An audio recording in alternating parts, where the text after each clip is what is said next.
अल्हम्दुलिल्लाह नहमदुहु व नस्तईनुहु व नस्तगफिरुहु व नु'मिनु बिही व नतवक्कलु अलैहि व नऊज़ु बिल्लाहि मिन शुरूरि अनफुसिना व मिन सय्यिआति अमालिना मन यहदिहिल्लाहु फला मुदिल्ल लहु व मन युद्लिलहु फला हादिय लहु व नशहदु अन ला इलाहा इल्लल्लाहु वहदहु ला शरीका लहु व नशहदु अन्न सय्यदना व सनदना व शफीअना व हबीबना व मौलाना मुहम्मदिन व बारिक व सल्लिम। अम्मा बाद क़ाल अल्लाहु तबारक व तआला फ़ी कलामिहिल मजीद वल फ़ुरक़ानिल हमीद। अऊज़ु बिल्लाहि मिनश शैतानिर रजीम बिस्मिल्लाहिर रहमानिर रहीम।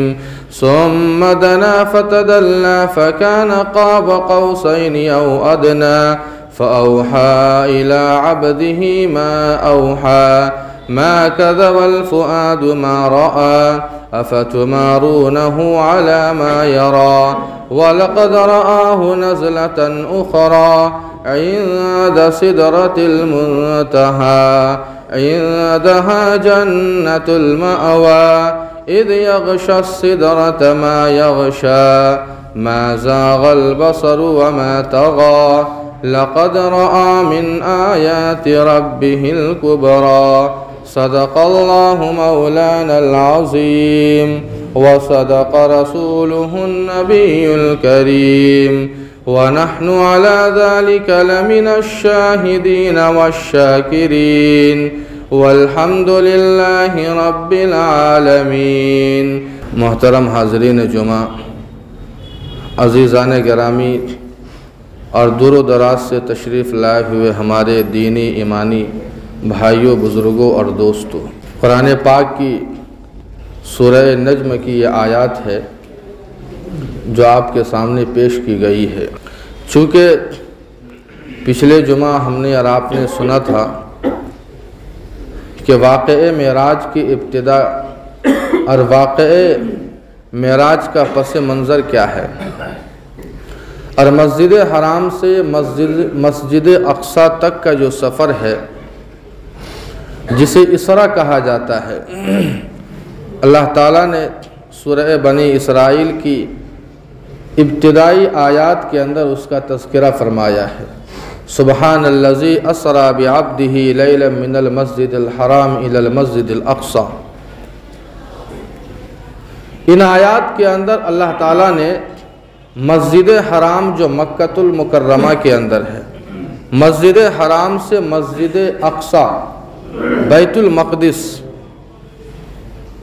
यहाँ तक का अल्लाह ताला ने सफ़र करवाया। उसके बाद सातों आसमान का अल्लाह ताला ने अपने हबीब का सफ़र करवाया। तो हमने इससे पहले पिछले जुमा ये पहला हिस्सा जो मस्जिद हराम से मस्जिद अक़सा तक का जो सफ़र था हमने सुना कि अल्लाह के नबी अलैहिस्सलातु वस्सलाम का जो काफ़िला है, जहाँ जिसमें हज़रत जिब्राईल अलैहिस्सलातु वस्सलाम भी है और दिगर फ़रिश्ते भी मौजूद है, मदीना मुनव्वरा से होते हुए रास्ते में हज़रत शुएब अलैहिस्सलातु वस्सलाम का मदियन, वो जगह जो हज़रत शुएब अलैहिस्सलातु वस्सलाम का मस्कन है, हज़रत ईसा अलैहिस्सलातु वस्सलाम की जाए पैदाइश है, और वो तूर सीना शजर मूसा जिस दरख्त के नीचे हज़रत मूसा अला नबीना अलैहिस्सलातु वस्सलाम ने अल्लाह ताला से कलाम फरमाया था। इन सारे मकामात से अल्लाह के नबी अलैहिस्सलातु वस्सलाम के काफ़िले का गुज़र हुआ और बिल आखिर मस्जिद अक़सा अल्लाह के नबी का ये काफ़िला पहुँचता है, मस्जिद अक़सा पहुँचता है। हज़रत जिब्राईल अलैहिस्सलातु वस्सलाम ने मस्जिद अक़सा पहुँचते हुए उस सवारी को, जो बुराक नामी सवारी आपके साथ थी, एक हल्के से बांध देते हैं। बाज़ रिवायात में आता है कि एक बड़ा सा पत्थर था, उसमें एक सुराख था, जो मुरूर ज़माना की वजह से वो सुराख बंद हो गया था। हज़रत जिब्राईल अलैहिस्सलातु वस्सलाम ने अपनी उंगलियों से उस सुराख को दोबारा उसे ज़िंदा किया और जगाया और उसके अंदर रस्सी बांध दी। अल्लाह के नबी अलैहिस्सलातु वस्सलाम का यह काफ़िला मस्जिद अक़सा पहुँचता है। जब अंदर पहुँचते हैं तो मस्जिद अक़सा के अंदर सारे अम्बिया अलैहिमुस्सलातु वस्सलाम और एक रिवायत के मुताबिक सारे फरिश्ते भी मौजूद है, सारे लोग मौजूद है, सारे अम्बिया मौजूद है और सारे फरिश्ते भी मौजूद है। हज़रत जिब्राईल अलैहिस्सलातु वस्सलाम अल्लाह के नबी को लेकर पहुँचते हैं। अल्लाह के नबी अलैहिस्सलातु वस्सलाम का यह काफ़िला पहुँचता है। उसके बाद खिताबात का सिलसिला शुरू होता है। अल्लाह के नबी अलैहिस्सलातु वस्सलाम पहुँचते हैं। अल्लाह के नबी के बाद कोई दूसरा आदमी नहीं आया। अल्लाह के नबी आखिरी वो इंसान थे, वो नबी थे जो इस प्रोग्राम के आखिरी कड़ी थे। अल्लाह के नबी के बाद कोई दूसरा इंसान, कोई दूसरा फरिश्ता या कोई दूसरा नबी नहीं आया। सारे लोग पहले से मौजूद थे। जो इमामुल अंबिया है, जो सारे नबियों के इमाम है। इसी वाक़े मेराज से पता ये चलता है कि मस्जिद के अंदर पहले मुक्तदी को आना चाहिए। इस वाक़े मेराज से ये पता चलता है कि अगर इमाम अगर ताख़ीर से आए तो चल सकता है। इस वाक़े मेराज ने हमें ये बताया। सारे मुक्तदी मौजूद है। अल्लाह के नबी अलैहिस्सलातु वस्सलाम बाद में पहुँचते हैं। अल्लाह के नबी के बाद कोई दूसरा इंसान नहीं आया। लेकिन हमारे यहाँ तरतीब उल्टी है। हमारा आप ये सोचते हैं कि अज़ान के बाद सबसे पहले इमाम मस्जिद में हाजिर हो, बाद में मुक्तदी आए, जबकि वाक़े मेराज हमें ये बता रहा है कि पहले मुक्तदी आए। अगर इमाम के आने में ताख़ीर हो जाए तो कोई दिक्कत की बात नहीं है। अल्लाह के नबी अलैहिस्सलातु वस्सलाम पहुँचते हैं। खिताबात का सिलसिला होता है। सारे लोग इंतज़ार में हैं कि आखिर नमाज कौन पढ़ाए। हज़रत जिब्राईल अलैहिस्सलातु वस्सलाम, अल्लाह के नबी का ये मक़ौला है, ये कौल है, वो फरमाते हैं कि हज़रत जिब्राईल अलैहिस्सलातु वस्सलाम ने मेरा हाथ पकड़कर आगे बढ़ा दिया। नमाज मुकम्मल हुई, सारे लोगों से मुलाकात हुई। उसके बाद अल्लाह के नबी अलैहिस्सलातु वस्सलाम का ये काफ़िला, ये दूसरा सफ़र, बल्कि मस्जिद अक़सा से अब आसमानों का सफ़र हो रहा है। वो सवारी, वो जानवर जो बहिश्ती और जन्नती जानवर हज़रत जिब्राईल अलैहिस्सलातु वस्सलाम ने लाया था, बुराक नामी जानवर, उसे छोड़ दिया जाता है। आसमानों से एक सीढ़ी आती है जिसे मेराज कहा जाता है, और आज के ज़माने में उसे लिफ्ट कह लीजिए, उसे लिफ्ट कह लीजिए। अल्लाह के नबी अलैहिस्सलातु वस्सलाम उसी सीढ़ी और उसी मेराज के ऊपर सवार होते हैं। हज़रत जिब्राईल अलैहिस्सलातु वस्सलाम भी है, और उसके बाद फिर आसमानों का सफ़र हो रहा है। सातों आसमान पर पहुँचते हैं।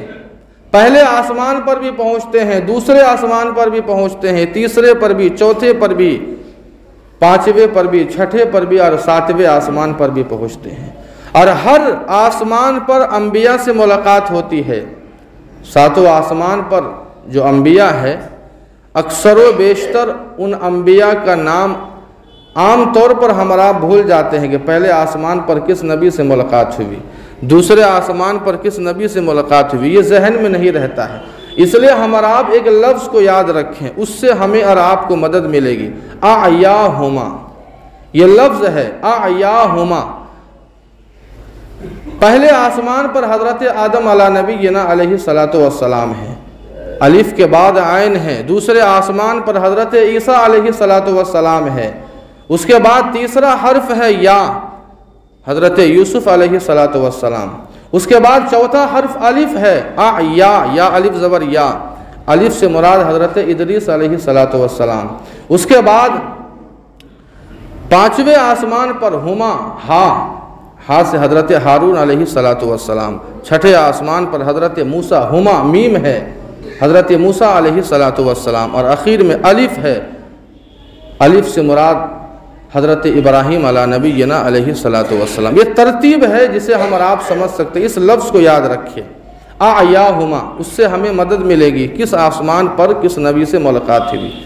सारे आसमानों पर अल्लाह के नबी अलैहिस्सलातु वस्सलाम को हज़रत जिब्राईल अलैहिस्सलातु वस्सलाम लेकर गए। दरवाज़ा खिटखिटाया जाता है, अंदर से आवाज़ आती है, कौन? हज़रत जिब्राईल अलैहिस्सलातु वस्सलाम अपना नाम बताते हैं। मालूम ये हुआ कि जब हम और आप दरवाज़ा किसी का खटखटाए और अंदर से सवाल करे कि कौन, तो ये जवाब न दे कि मैं, बल्कि अपना नाम बताए कि मैं फुला हूँ, मैं न करे बल्कि अपना नाम बताए। हज़रत जिब्राईल अलैहिस्सलातु वस्सलाम ने अपना नाम बताया कि मैं जिब्राईल हूँ। अंदर से आवाज़ आती है वमम माक, और आपके साथ कौन है? हज़रत जिब्राईल ने कहा कि मेरे साथ मुहम्मदुर रसूलुल्लाह सल्लल्लाहु अलैहि वसल्लम है। अंदर से आवाज़ आती है क्या इन्हें बुलाने की इजाज़त मिली थी? इन्हें बुलाया गया आसमानों पर? हज़रत जिब्राईल अलैहिस्सलातु वस्सलाम ने कहा कि हाँ, अल्लाह ताला ने इन्हें बुलाने का हुक्म फरमाया। दरवाज़ा खुलता है, अंबिया से मुलाकात होती है। मरहबम बिकुम या अबस सालिह के अल्फाज अल्लाह के नबी का इस्तकबाल होता है। सारे आसमानों पर यही, पहले आसमान पर हज़रत आदम है, दूसरे आसमान पर हज़रत ईसा है, तीसरे आसमान पर हज़रत यहया है, चौथे आसमान पर हज़रत इदरीस है, पाँचवें आसमान पर हज़रत हारून है, छठे आसमान पर हज़रत मूसा और सातवें आसमान पर हज़रत इब्राहीम अला नबीना अलैहिस्सलातु वस्सलाम है। हज़रत इब्राहीम अला नबीना अलैहिस्सलातु वस्सलाम से मुलाकात होती है। हज़रत जिब्राईल कहते हैं कि आप अपने अब्बा से मुलाकात कीजिए। हज़रत इब्राहीम अलैहिस्सलातु वस्सलाम सातवें आसमान पर बैत मामूर है। बैत मामूर वो क़िबला मलाइका है, जो फ़रिश्तों का क़िबला है। जिस तरह हमारा और आपका क़िबला खाने काबा है, बिल्कुल उसी के सिमत में ऊपर में फ़रिश्तों का क़िबला है, जिसे बैत मामूर कहा जाता है, जिसके कुरान में अल्लाह ताला ने कसम खाई है वतूर व किताब मस्तूर फ़ी रक़् मनशूर वल बैतुल मामूर। अल्लाह ताला ने बैत मामूर की कसम खाई है। बैत मामूर की दीवार से हज़रत इब्राहीम अलैहिस्सलातु वस्सलाम टेक लगाए बैठे थे। अल्लाह के नबी अलैहिस्सलातु वस्सलाम ने सलाम किया, जवाब मिला, मुलाकात होती है। ये सातवें आसमान पर अल्लाह के नबी अलैहिस्सलातु वस्सलाम है और बैत मामूर में अल्लाह के नबी ने नमाज़ पढ़ी, जो बिल्कुल खाने काबा के सिमत में है। इसका अंदाज़ा इससे हम और आप लगा सकते हैं कि बिल फ़र्ज़ अगर बैत मामूर को गिरा दिया जाए तो बिल्कुल खाने काबा की दीवार पर वो गिरेगा, बिल्कुल बीचों बीच में इसके ऊपर है। और बैत मामूर की खुसूसियत यह है कि वहाँ 70,000 फरिश्ते एक वक्त में तवाफ़ करते हैं, इबादत करते हैं। और जो एक मरतबा जिस फरिश्ते को मौका मिल जाता है, उसके बाद दोबारा उसकी नौबत नहीं आती, बारी नहीं आती है। बैत मामूर है। अल्लाह के नबी अलैहिस्सलातु वस्सलाम ने वहाँ नमाज़ पढ़ी। हज़रत जिब्राईल अलैहिस्सलातु वस्सलाम भी मौजूद है। उसके बाद वहाँ से अल्लाह के नबी अलैहिस्सलातु वस्सलाम को लेकर हज़रत जिब्राईल अलैहिस्सलातु वस्सलाम आगे बढ़ते हैं। हज़रत जिब्राईल अलैहिस्सलातु वस्सलाम आगे बढ़ते हैं। एक मकाम आता है, उसका नाम है सिदरतुल मुंतहा। सिदरतुल मुंतहा, जो सिदरा के माने आते हैं बेरी का दरख्त, और मुंतहा के माने आते हैं जहाँ कोई चीज़ ख़त्म हो जाए, जिसके बाद और कोई चीज़ न हो, बिल्कुल जहाँ किसी चीज़ का इख्तिताम होता है उसको कहते हैं मुंतहा। सिदरतुल मुंतहा, सिदरा के माने बेरी के दरख्त के, वहाँ एक बेरी का दरख्त है। उस जगह की खुसूसियत ये है कि ज़मीन से जो इंसानों के आमाल पहुँचते हैं, फ़रिश्ते लेकर वहाँ रुकते हैं, और ऊपर से जो फ़रिश्ते अल्लाह के अहकाम लेकर नीचे आते हैं, उस जगह रुकते हैं, वो फ़रिश्तों को दिया जाता है। वो गोया मुंतहा है, वो जंक्शन है गोया, समझिए। हज़रत जिब्राईल अलैहिस्सलातु वस्सलाम सिदरतुल मुंतहा के पास पहुँचते हैं। अल्लाह के नबी अलैहिस्सलातु वस्सलाम भी मौजूद है। यही वो मकाम है, अल्लाह के नबी का मक़ौला है, कौल है, फरमाते हैं कि इसी मकाम पर मैंने हज़रत जिब्राईल अलैहिस्सलातु वस्सलाम को अपनी ज़िंदगी में पहली बार असली शक्ल में देखा। असली शक्ल में अल्लाह के नबी ने हज़रत जिब्राईल को सिदरतुल मुंतहा की जगह पर देखा था। अनवार और तजल्लियात का अल्लाह के नबी अलैहिस्सलातु वस्सलाम ने मुशाहदा किया, और वहाँ नूर के परिंदे, नूर के पतिंगे वहाँ सिदरतुल मुंतहा को घेरे हुए थे। अल्लाह के नबी अलैहिस्सलातु वस्सलाम सिदरतुल मुंतहा पर पहुँचते हैं। आगे बढ़ने की जब बारी आती है, हज़रत जिब्राईल अलैहिस्सलातु वस्सलाम ने अब माजरत कर ली कि अल्लाह के नबी, अब मेरी हिम्मत नहीं है, यहाँ से अब किसी को इजाज़त नहीं है, अब मैं भी यहाँ से नहीं जा सकता हूँ। अगर मैं यहाँ से आगे बढ़ने की कोशिश की तो मेरे पर जल जाएंगे। वहाँ से हज़रत जिब्राईल अलैहिस्सलातु वस्सलाम लौट आते हैं। सिदरतुल मुंतहा के आगे अल्लाह के नबी तन्हा सफ़र कर रहे हैं। एक लम्हे के लिए अल्लाह के नबी को अजनबियत से महसूस हुई कि अब मैं अकेला रह गया, अब मेरे साथ कोई नहीं है। सिदरतुल मुंतहा के ऊपर जो फरिश्ते मामूर थे, जब अल्लाह के नबी को देखा कि अजनबियत महसूस हो रही है, तो उन फरिश्तों ने अल्लाह के नबी अलैहिस्सलातु वस्सलाम के यार गार सैयदना हज़रत अबू बकर सिद्दीक़ रज़ी अल्लाहु अन्हु का तज़किरा किया। हज़रत अबू बकर की शक्लों का तज़किरा किया, उनके नाम का तज़किरा किया। इंसान के सामने जब उसके महबूब का तज़किरा किया जाता है तो दिल को तसल्ली मिलती है। हज़रत अबू बकर सिद्दीक़ रज़ी अल्लाहु अन्हु का ये मकाम है। अल्लाह के नबी अलैहिस्सलातु वस्सलाम तन्हा है, वहाँ से और आगे सफ़र होता है, सिदरतुल मुंतहा से आगे बढ़ते हैं। सिदरतुल मुंतहा के करीब में जन्नत है, जन्नत की सैर कराई जाती है। इंद सिदरतुल मुंतहा इंदहा जन्नतुल मअवा, सिदरतुल मुंतहा के पास जन्नत है, जन्नत की सैर कराई गई। उसके बाद जहन्नम की सैर कराई गई। अल्लाह के नबी अलैहिस्सलातु वस्सलाम ने जन्नत और जहन्नम दोनों को देखा, मुशाहदा किया। आगे बढ़ते हैं। उसके बाद एक मकाम आता है, उस मकाम का नाम है शरीफुल अक़लाम। इससे पहले भी आपने ये लफ्ज़ सुना था, शरीफुल अक़लाम। ये वो जगह है जिसको हम और आप दफ्तर कह लीजिए, मरकज़ी दफ्तर, जहाँ पर फरिश्ते अल्लाह ताला के अहकाम को लिखते हैं, क़ज़ा और क़द्र के फ़ैसले लिखे जाते हैं।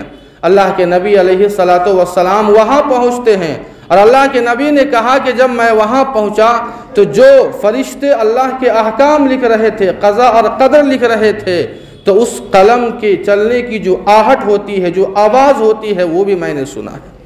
अल्लाह के नबी अलैहिस्सलातु वस्सलाम वहाँ पहुँचते हैं। उसके बाद फिर अर्श तक पहुँचते हैं। एक रफ़ नामी एक कालीन बिछाया जाता है जो अर्श तक वहाँ पहुँचता है। उसी कालीन पर अल्लाह के नबी अलैहिस्सलातु वस्सलाम होते हुए अर्श तक पहुँचते हैं। अल्लाह ताला का दीदार होता है, अल्लाह के नबी अलैहिस्सलातु वस्सलाम पहुँचते हैं। हमारे यहाँ कोई मेहमान आ जाए तो कुछ तोहफ़े और तहाइफ़ लेकर आते हैं। अल्लाह के नबी जब पहुँचते हैं तो 3 तोहफ़े लेकर गए थे, अत्तहियातु लिल्लाह वस्सलावातु वत्तय्यिबात। ये 3 तोहफ़े हैं, अत्तहियातु लिल्लाह वस्सलावातु वत्तय्यिबात। ए अल्लाह, तमाम कौली इबादतें तेरे लिए, तमाम बदनी इबादत तेरे लिए, तमाम माली इबादतें तेरे लिए। या अल्लाह के नबी ने 3 तोहफ़े पेश किए। अल्लाह ताला ने वापसी पर भी 3 तोहफ़ा दिया। अस्सलामु अलैका अय्युहन नबिय्यु व रहमतुल्लाहि व बरकातुहू। ए नबी, आपके ऊपर सलामती हो, रहमत हो और बरकत हो। बरकत को हम रा पर ज़बर कहें, रा पर अगर जज़म दे देते हैं बरकत, तो बरकत के माने आते हैं काटने के, इसलिए बरकत। तो ये तीनों तोहफ़े अल्लाह ताला ने अपने नबी को ये दिया। उसके बाद ये 3 तोहफ़े तो आपके लिए ख़ास थे। अल्लाह के नबी इतने ऊंचे मकाम पर पहुंच गए, इतने ऊंचे मकाम पर पहुंच गए। अगर हम और आप किसी बड़े ओहदे पर पहुंच जाते हैं तो जिन लोगों ने हमें पहुंचाया है, हम और आप उन लोगों को भूल जाते हैं। ये हमारी खासियत है, इंसानी ये खासियत है कि जिन लोगों ने हमें बड़े ओहदे पर पहुंचा दे, हम और आप बड़े ओहदे पर पहुंचने के बाद, बड़े मकाम पर पहुंचने के बाद उन लोगों को भूल जाते हैं। लेकिन कुर्बान जाइए अल्लाह के नबी अलैहिस्सलातु वस्सलाम पर, इतने बड़े लंबे सफ़र पर, जिस सफ़र की तहकीक आज तक हो रही है। इंसानी अक़ल भी हैरान है, साइंस भी हैरान है कि आखिर इतना लंबा सफ़र इतने कम वक्त में। लैलन मिनल मस्जिदिल हराम, ये लैलन में तनवीन है, 2 ज़बर की तनवीन, और तनवीन के माने आते हैं तक़लील के। उलमाए किराम जानते हैं लैलन मिनल मस्जिदिल हराम, दूसरा जो लाम है लैलन में, उस लाम के ऊपर तनवीन है। और अरबी के अंदर जिस लफ्ज़ पे तनवीन हो उसके माने आते तकलील के, कम के, यानी रात के कम हिस्से में इतना लंबा सफ़र। इंसानी अक़ल हैरान है। अल्लाह के नबी अलैहिस्सलातु वस्सलाम वहाँ जाकर भी अपनी उम्मत को नहीं भूले। अल्लाह के नबी अलैहिस्सलातु वस्सलाम ने अल्लाह से फरमाया कि ए अल्लाह, जिनको मैंने छोड़ के आया है, मैंने अपनी उम्मती को छोड़ के आया है, मैंने सहाबा को छोड़ा है, उनके लिए क्या तोहफ़ा है। अल्लाह ताला ने इस उम्मत के लिए भी तोहफ़ा दिया, अस्सलामु अलैना व अला इबादिल्लाहिस सालिहीन, अस्सलामु अलैना व अला इबादिल्लाहिस सालिहीन, कि ए नबी सिर्फ आप पर ही नहीं बल्कि आपके नेक बंदों पर भी सलामती हो। ये सलामती का तोहफ़ा। अल्लाह के नबी अलैहिस्सलातु वस्सलाम अल्लाह ताला का दीदार करते हैं, वहाँ से लौटते हैं, लौटने के बाद उम्मत के लिए 3 तोहफ़े और अल्लाह ताला देते हैं। 50 वक्त की नमाज, ख़वातीम सूरह बकरा की जो आखिरी 2 आयत है, आमनर रसूल बिमा उन्ज़िला इलैहि मिन रब्बिही वल मुमिनून, और मग़फ़िरत लिमन लम युशरिक बिल्लाहि शैआ, ये 3 चीज़ें हैं। सबसे पहली चीज़ नमाज है। 50 वक्त की नमाज अल्लाह ताला ने अपने महबूब को दिया। जब वहाँ से ये तीनों तोहफ़े लेकर आते हैं तो हज़रत मूसा से मुलाकात होती है। हज़रत मूसा कहते हैं कि मोहम्मद क्या मिला? कहा कि 50 वक्त की नमाज अल्लाह ताला ने तोहफ़े में दिया है। कहा कि जाओ अल्लाह ताला से कम करा लो, मेरी उम्मत तो 2 वक्त की नमाज नहीं पढ़ती थी, या 50 वक्त की नमाज तुम्हारी उम्मत पढ़ेगी। अल्लाह के नबी अलैहिस्सलातु वस्सलाम अल्लाह के हुजूर पहुँचते हैं, कहते हैं कि अल्लाह ताला नमाज कुछ कम कर दीजिए। 5 वक्त की नमाज कम कर दिया। फिर आते हैं, हज़रत मूसा कहते हैं कि इससे कुछ नहीं होगा, और कम कराइए। फिर कम कराते हैं, 5 करके। जब 5 वक्त की नमाज बाकी रह जाती है, हज़रत मूसा फिर भी इसरार करते हैं कि 2 वक्त की नमाज तो मेरी उम्मत नहीं पढ़ती थी, ये 5 वक्त की नमाज तुम्हारी उम्मत क्या पढ़ेगी? अल्लाह के नबी ने कहा कि अब मुझे हया आती है, अब मैं कितना अल्लाह ताला से फ़रियाद करूँ। लेकिन अल्लाह ताला ने फरमाया वलन तजिद लिसुन्नतिल्लाहि तब्दीला, कि जो अल्लाह ने फ़ैसला कर दिया वो बरहक है, वो कायम रहेगा। अल्लाह ने ये कह दिया कि अगर 50 नमाजें मैंने फ़र्ज़ की थी, मैंने तख़फ़ीफ़ करके 5 नमाज़ों को मैंने फ़र्ज़ किया है। अगर कोई बंदा 5 वक्त की नमाज पढ़ेगा तो उसे 5 नहीं बल्कि उसे 50 वक्त की नमाज का सवाब मिलेगा। मन जाअ बिल हसनति फलहु अशरु अमसालिहा, जो एक नेकी करेगा उसे 10 गुना मिलेगा। 5 को 10 में आप ज़रब दीजिए तो 50 होता है। और दूसरा तोहफ़ा था ख़वातीम सूरह बकरा की जो आखिरी आयत है उसका मज़मून। और तीसरा तोहफ़ा अल्लाह ताला ने उम्मत को दिया मग़फ़िरत का, लिमन लम युशरिक बिल्लाहि शैआ, जो अल्लाह ताला के साथ शिरक ना करे, अल्लाह ने उसके लिए मग़फ़िरत का ऐलान किया कि जो मेरे ज़ात में, मेरी सिफ़ात में शिरक ना करे उसके लिए मग़फ़िरत है। अपने गुनाहों की मग़फ़िरत चाहे मैं उसके मग़फ़िरत कर दूँगा, लेकिन शर्त है कि वो शिरक ना हो, अल्लाह की ज़ात में भी नहीं, अल्लाह की सिफ़ात में भी तने तन्हा अल्लाह को एक मानता हो। कुल हुवल्लाहु अहद अल्लाहुस समद लम यलिद वलम यूलद वलम यकुल लहू कुफुवन अहद। ये 3 तोहफ़े अल्लाह के नबी अलैहिस्सलातु वस्सलाम लेकर वहाँ से आते हैं। जो सबसे अहम है, यहाँ पर एक सवाल हम और आप और याद रखें, ये नमाज़ें जो अल्लाह के नबी अलैहिस्सलातु वस्सलाम ने पढ़ी है, मुल्ला अली क़ारी रहमतुल्लाहि अलैह ने मिरक़ातुल मसाबिह में ये सवाल उठाया है कि आखिर ये नमाज़ें कौन सी थी? आसमानों से की सैर के करने के बाद जब आसमानों की सैर करके अल्लाह के नबी आए तब नमाज़ें फ़र्ज़ हुई है, तो ये नमाज़ें कौन से पढ़ी अल्लाह के नबी ने और पढ़ाई है? तो उसका जवाब लिखा है कि इशा के बाद और फजर से पहले के दरमियानी वक्त है और उसी बीच में ये नमाज़ पढ़ी गई है। अल्लाह के नबी ने नमाज़ पढ़ी या बैतुल मक़दिस के अंदर नमाज़ पढ़ाई अम्बिया को।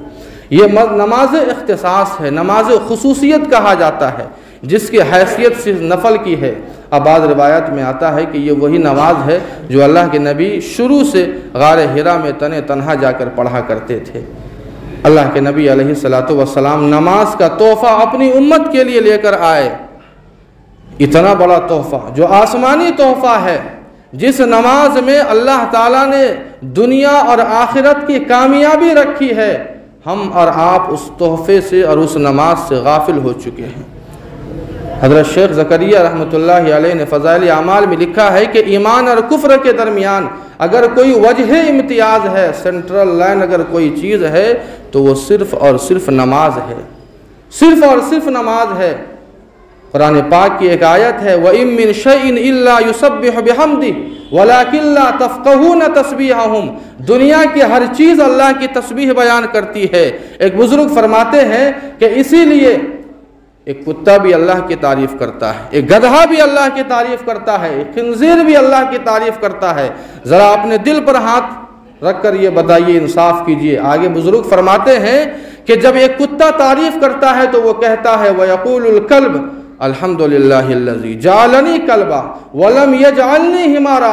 ए अल्लाह तेरा शुक्र है कि तूने मुझे कुत्ता बनाया, गधा नहीं बनाया, जिसकी आवाज़ मुनकर है, नापसंदीदा है। और एक गधा जब अल्लाह की तारीफ करता है तो वो कहता है अल्हम्दुलिल्लाहिल्लज़ी जअलनी हिमारा वलम यजअलनी खिंज़ीरा, कि तेरा शुक्र है कि तूने मुझे गधा बनाया, खिंज़ीर नहीं बनाया। आगे सुनिए, एक खिंज़ीर जब अल्लाह की तारीफ करता है तो वो ये कहता है अल्हम्दुलिल्लाहिल्लज़ी जअलनी खिंज़ीरा वलम यजअलनी तारिकस सलाह। ए अल्लाह तेरा शुक्र है कि तूने मुझे खिंज़ीर बनाया, नमाज छोड़ने वाला मुझे नहीं बनाया। जद्दा की उस अरबी खातून का वाक़या जब जहनों में कभी गर्दिश करता है तो बदन कांपने लगता है, रूह कांपने लगती है। एक वो खातून जिसके शौहर का इंतकाल हो गया, अरबी खातून है, एक बेटी है जो यतीम हो गई है, शादी के लायक है, शादी का मंडप सजा हुआ है, शादी का मंडप सजा हुआ है, ब्यूटी पार्लर के ज़रिए से मेकअप कराया जाता है, बेटी का मेकअप है, शादी का मंडप सजा हुआ है, सारे मेहमान वहाँ मौजूद है, मगरिब की आज़ान होती है। बेटी ये कहती है अम्मी से कि अम्मा जान मुझे नमाज पढ़ लेने दे, मुझे नमाज पढ़ लेने दे। माँ ये कहती है कि बेटी मैंने लाखों डॉलर मैंने खर्च किए हैं इस मेकअप के ऊपर, और तू ये कहती है कि नमाज पढ़ने दे। तू वज़ू करेगी, सारा मेकअप तेरा ख़त्म हो जाएगा, ये मेहमान क्या देखेंगे। ऐसा करके नमाज छोड़ दे और जब इशा का वक्त हो तो मगरिब और इशा को जमा करके तो एक साथ में पढ़ लेना। वो बेटी कहती है कि माँ ऐसा हरगिज़ मत कर, मेरे साथ जुल्म मत कर, कहीं ऐसा ना हो कि ये मेरी ज़िंदगी का आखिरी सजदा हो। माँ नहीं मानती है कि मेरी नाक कट जाएगी, मुझे लोग क्या कहेंगे, लेकिन बेटी बज़िद है कि मैं अगर नमाज पढ़ के रहूँगी चाहे वो मेकअप ख़राब हो जाए। बिलाखिर बेटी की ज़िद के सामने माँ हार जाती है। बेटी उठती है, अपने मेकअप को धोती है, वज़ू करती है, और वज़ू करने के बाद जैसे ही वो सजदे में जाती है उसकी रूह कब्ज़ हो जाती है, उसकी रूह कब्ज़ हो जाती है कि अल्लाह की इतनी बड़ी बंदी है। हाज़रीन, कहने का मतलब ये है कि अल्लाह ताला ने हमें जो तोहफ़ा दिया है नमाज़ों का, ये बड़ा अज़ीमुश्शान तोहफ़ा है, लेकिन अफसोस है इस बात से कि आज हमने और आपने उस तोहफे को भुला दिया, और ऐसा भुला दिया कि लगता नहीं है कि हमारी ज़िंदगी में ईमान बाकी भी है या नहीं है। इसलिए हमारा आप सोचे इस वाक़ये से, यह आसमानी तोहफ़ा है, कोई ज़मीनी तोहफ़ा नहीं है, यह अज़ीमुश्शान तोहफ़ा है। इस नमाज के ज़रिए से बड़े बड़े मसाइल जो है हल होते हैं, लेकिन शर्त है कि हमें यकीन होना चाहिए। अगर वो यकीन बन जाता है तो अल्लाह ताला बड़े से बड़े मसाइल को, परेशानियों को, मुसीबतों को इसी नमाज के ज़रिए से हल फरमाते हैं। हज़रत खालिद बिन वलीद रज़ी अल्लाह अन्हु यरमूक की जंग में जाते हैं, 60,000 का लश्कर मौजूद है, तने तनहा निकल पड़ते हैं। लोगों ने कहा कि आप बेवकूफ़ हो गए हैं, तने तनहा जा रहे हैं, 60,000 का लश्कर है। कहा कि नहीं, मैं अकेले मुकाबला कर लूँगा। हज़रत उबैदा बिन जर्राह रज़ी अल्लाह अन्हु ने ज़िद किया और 60 आदमियों को साथ कर दिया कि आप अकेले मत जाइए, आप अकेले मत जाइए। रास्ते में एक आदमी मिलता है, हज़रत खालिद बिन वलीद से पूछता है कि आखिर 60,000 का लश्कर मौजूद है, यरमूक की जंग में 60,000 है सामने, और आपने 60 आदमियों को ले लिया, यानी एक आदमी 1,000 से मुकाबला करेगा, ये कैसे होगा। हज़रत खालिद बिन वलीद ने कहा कि तुझे अल्लाह के नबी की वो हदीस याद नहीं है। अल्लाह के नबी ने फरमाया कि जो इंसान अल्लाह का जिक्र करे यानी नमाज पढ़े, और जो इंसान अल्लाह का जिक्र न करे यानी नमाज न पढ़े, उन दोनों की मिसाल जिंदा और मुर्दे की तरह है। जो इंसान अल्लाह का जिक्र करता है वो जिंदा है, जो इंसान अल्लाह का जिक्र न करे, अल्लाह की नमाज न पढ़े, वो मुर्दा है। 60,000 नहीं, अगर 60 लाख भी अगर वो हो जाए, उनके दिल में ईमान नहीं, नमाज नहीं है, एक जिंदा इंसान भी 60 लाख मुर्दों के लिए काफ़ी है। हज़रत खालिद बिन वलीद, हज़रत उमर का दरबार सजा हुआ है। एक औरत एक डिब्बा लेकर आती है और वो औरत शिकायत करती है कि ए अमीरुल मोमिनीन, यही डिब्बा है, इतना ही तेल। पहले तो 1 महीना चलता था, अब पता नहीं 15 दिन भी नहीं चल पाता है ये। हज़रत उमर फ़ारूक रज़ी अल्लाह अन्हु ने बहुत तफ्तीश की, हर तरह से पूछा, सवाल किया कि क्या हुआ, क्या माजरा है। बिलाखिर हज़रत उमर फ़ारूक रज़ी अल्लाह अन्हु ने यह कहा और इस नतीजे पर पहुँचे हज़रत उमर फ़ारूक, कहा कि ऐ खातून, मुझे ऐसा लगता है कि तूने अपने मेन दरवाज़े से, जो असल दरवाज़ा है, उस दरवाज़े से तूने पर्दे को हटा दिया है। तूने पर्दे को हटा दिया, और जब से तूने पर्दे को हटाया है, उस पर्दे के हटाने की वजह से तेरे घर के अंदर किसी बेनमाजी की नज़र पड़ गई है, जिसकी वजह से बेबरकती आ गई है। बेनमाजी की नज़र घर में पड़ जाना इतनी बड़ी नहूसत की बात है, ये तो छोड़ दीजिए, हमारा पूरा का पूरा घर बेनमाजी है। तब हम और आप कहते हैं कि बरकत नहीं है, अल्लाह अजाब दे रहा है, ये हो रहा है। बहरहाल हम और आप दुआ फरमाए कि अल्लाह ताला ने जो हमें ये अज़ीमुशान तोहफ़ा दिया है, हम और आप इसकी कदर करें। इंसान की ज़िंदगी का कोई भरोसा नहीं है। हम और आप देखते हैं कि आज चलता हुआ इंसान है, लेकिन कल वो कब्र की गोद में जाकर सो जाता है। इसलिए हम और आप फ़िक्र करें कि अल्लाह ताला हम सबों को अपने अहकाम पर अमल करने की तौफ़ीक़ अता फ़रमाए। व आखिर दावाना अल्हम्दुलिल्लाहि रब्बिल आलमीन।